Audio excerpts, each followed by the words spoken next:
How to show BuddyPress follow tab only for profile owner. Hello everyone.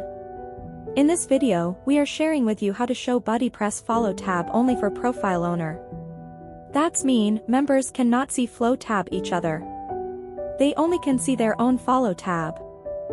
First, you need to install the Youzify plugin Lite version and activate it. This plugin is free. You can find the plugins by the searching bar, then install and activate it. Second, you need to download BuddyPress follow plugin.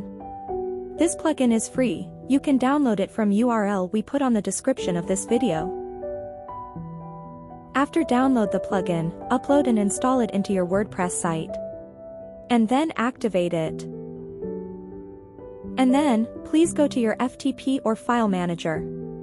And go to folder WP content, then folder plugins. Create a new PHP file and name it bp.custom.php. If you already have it, no need to create a new one.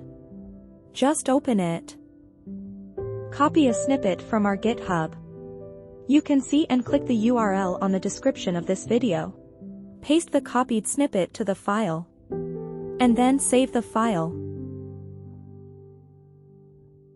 Thank you for watching. And see you in the next video.